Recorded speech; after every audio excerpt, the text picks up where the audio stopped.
Obviously, it's a little bit messy outside. Sorry about that.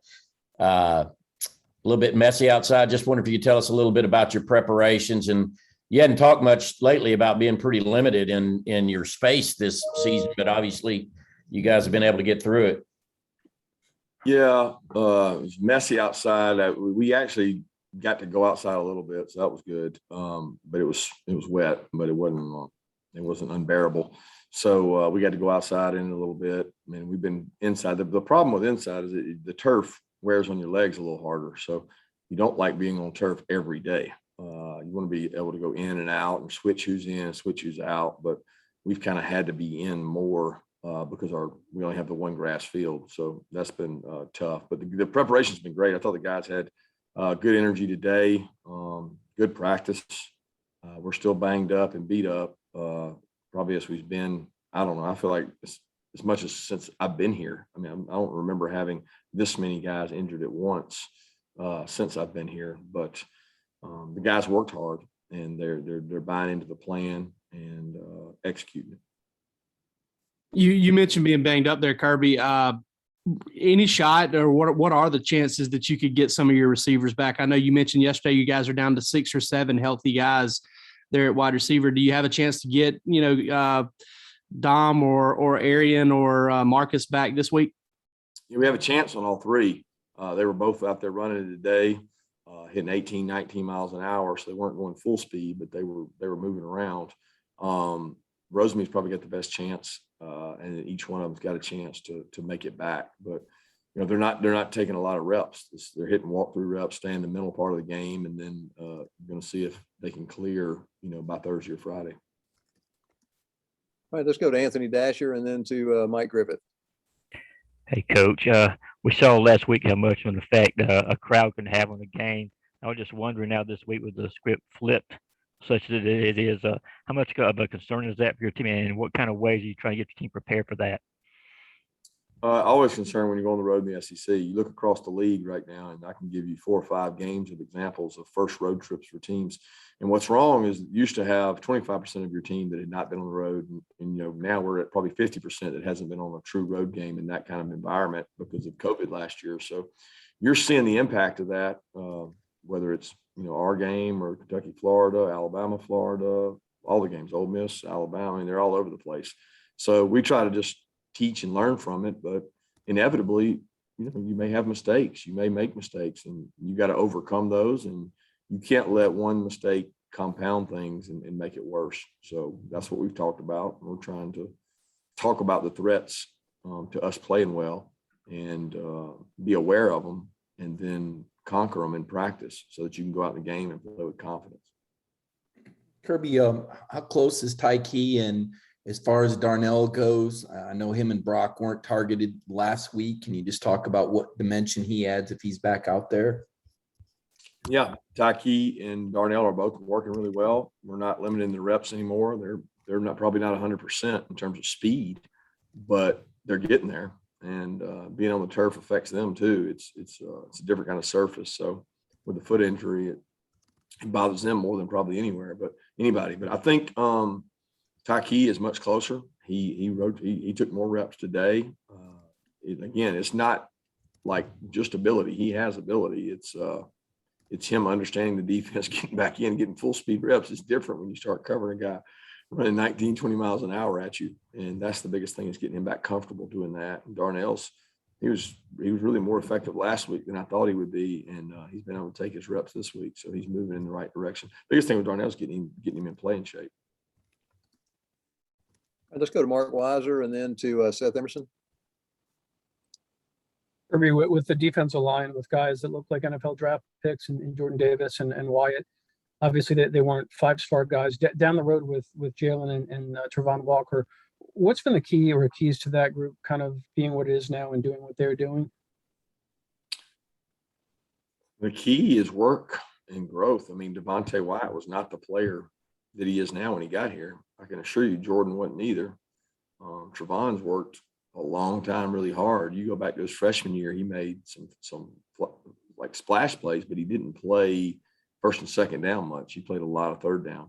And he's grown as a player to be much better against the run and being able to play first and second down. So I don't really know what you're asking. They've grown, but that growth has nothing to do with like what they were rated coming in. They've all improved. I think Trey does an incredible job of development, and that's part of football is finding the right person to recruit and then being able to get them and then being able to develop them. And that's a key ingredient that Trey has done.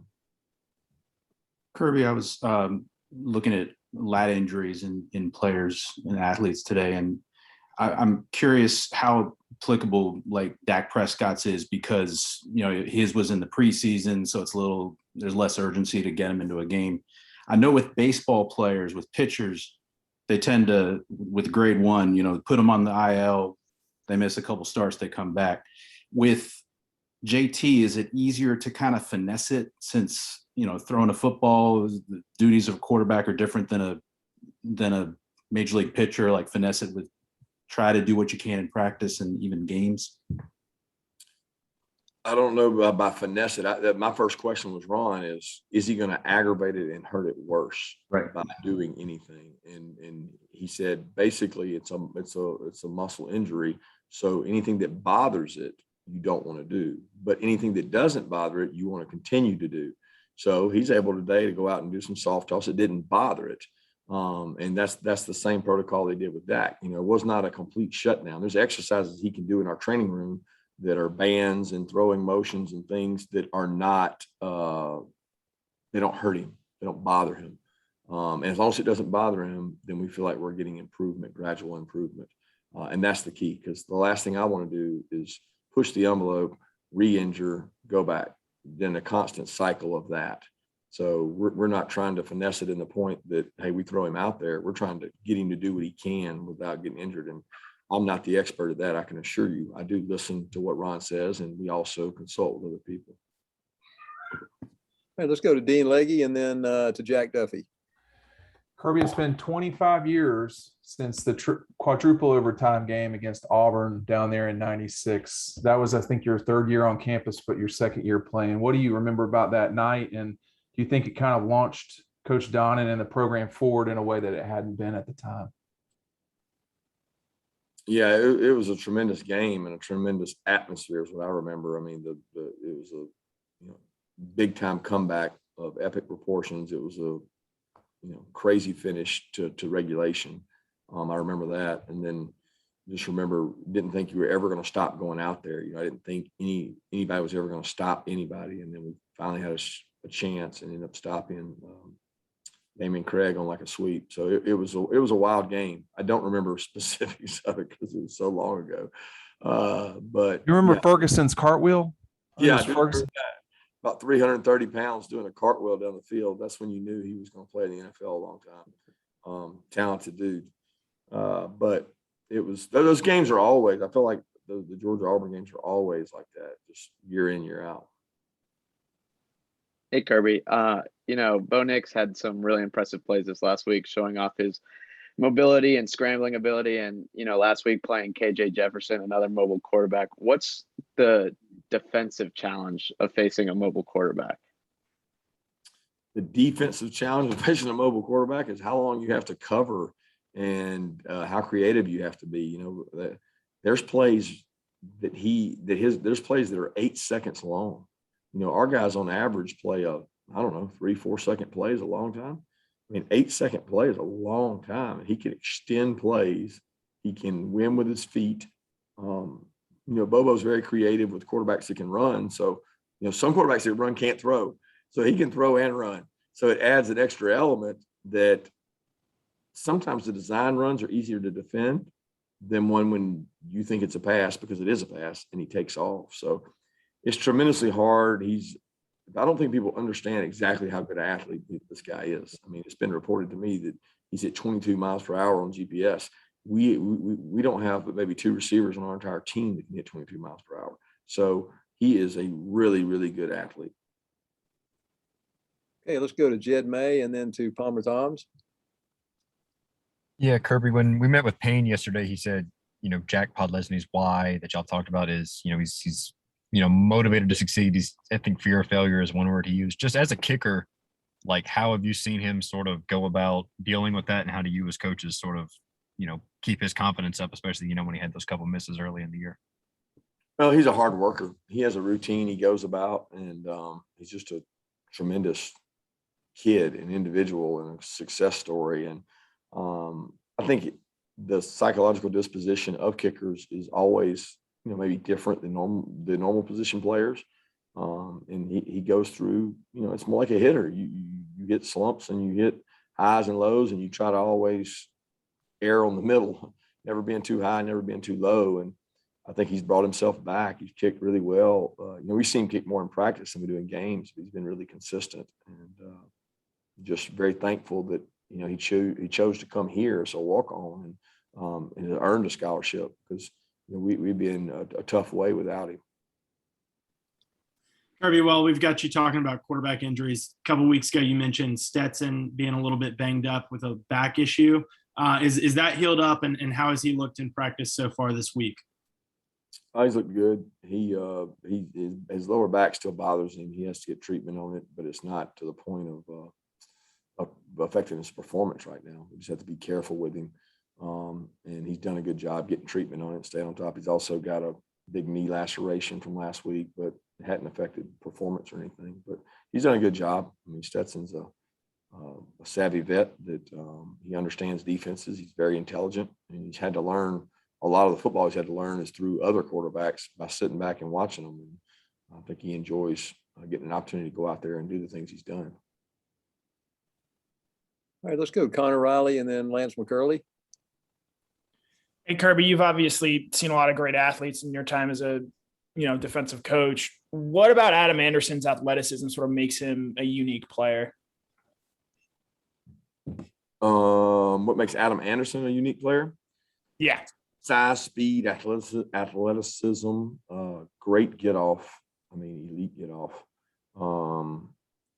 He's just long and fast. I mean, you start looking at it, the comparison for me has always been Leonard Floyd with him, because I saw Leonard play for so long and recruited Leonard back when I was at Alabama. Adam has a lot of those traits.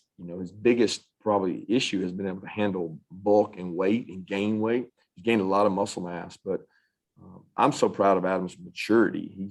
He's just matured so much. He's become a leader in the classroom over at Rankin, and he was a guy that didn't love school initially, and he's bought into the program and all the things that go into it. So he's a very special person to this program.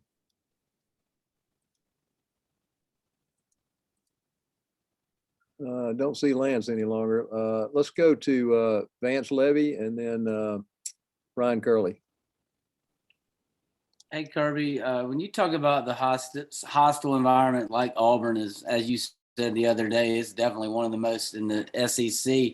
Can you guys hear the Georgia fans, and do they make a difference when they're so outnumbered? And talk about the importance of them doing that this week. Yeah, it's always important. I doubt they're going to be able to take over the stadium. I can assure you of that. The home crowd in most road games, there's always a pocket of them. There's a little small pocket. They put all the visitors crowd, I should say. They stick all the visitors kind of. I always think of it in the Georgia Stadium. Right where they are, and if you got noise coming from there, it's probably not a good sign. So I don't know how much they can impact the game, but they can definitely impact our players and the momentum. And you want to feel like you've got support when you go into a place like that. But a lot of kids play well on the road because they feel like it's them against the world, and sometimes that's the best mentality to have when you go up in road games. But to each player is different, I think, psychologically. Hey, Kirby, is there any sort of preparation you guys do throughout the week for those loud road environments? I don't know if you guys use any false noise or anything like that. Yeah, we do. We use it every week. We use it at home games because our defense has to play an incredible noise and we can't communicate. So we do it in fall camp. We do it. It's fun for the kids. Sometimes they don't want to hear me and Monken and us yelling at them. So they enjoy the crowd noise because it silences us. All right, let's circle back to Lance McCurley, and then we'll go to Tyler Griffith. Hey, Coach, you talked about the other day, we talked about Jan Jackson, but let's ask about Payne Walker. And as a specialist, how important is he to the team? Well, we'd be in trouble without him. And him and Moat have done a tremendous job. Nobody knows their name until they screw up. I mean, every good snap, I've never heard one of you guys say, man, Payne Walker did a hell of a job snapping this game. But y'all gonna be the first one to bring him up if he doesn't snap it good. So he's like a thankless job, right? He doesn't get an opportunity to be thanked for what he does because it's just expected. It's just like understood. And I don't take that for granted, the work he and Moat put in, and they're great leaders in our organization. They do a tremendous job for us. You were able to shut out Arkansas last week without even creating a turnover. And you mentioned after the game that you weren't elite in that department. How do you become elite in that department moving forward? And is that just kind of on chance, or is something you can create? Been trying to figure it out for 25 years, bud. I'm still looking. If I can figure out that solution, I can bottle it, and we'll both make a lot of money. So I'm not going to give you coach speak. I don't know how to do it, but I can promise you this: we're trying like hell every day. All right, we got time for one more question. Anybody want to jump in? Yeah, Kirby, I wanted to ask you real quick. I don't think we've ever had a chance to ask you, what's it like coaching Stetson? Because obviously with him kind of coming from that walk-on background, getting to where he is, he's probably built a little bit different than most guys. Would you agree with that? And what's it like kind of coaching him? It seems like sometimes he's got that gunslinger mentality and maybe a little bit up and down at times.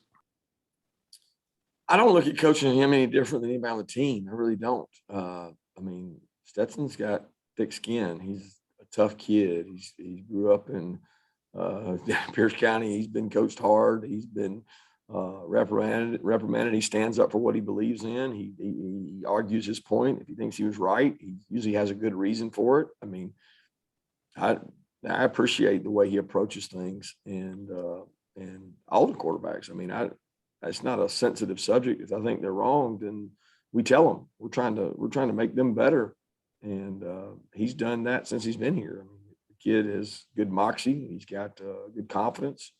He's got good composure. You don't see him real rattled very often, and he handles success and ups and downs really well. So I think he's got good wiring for a quarterback. Thank you, Coach Mark.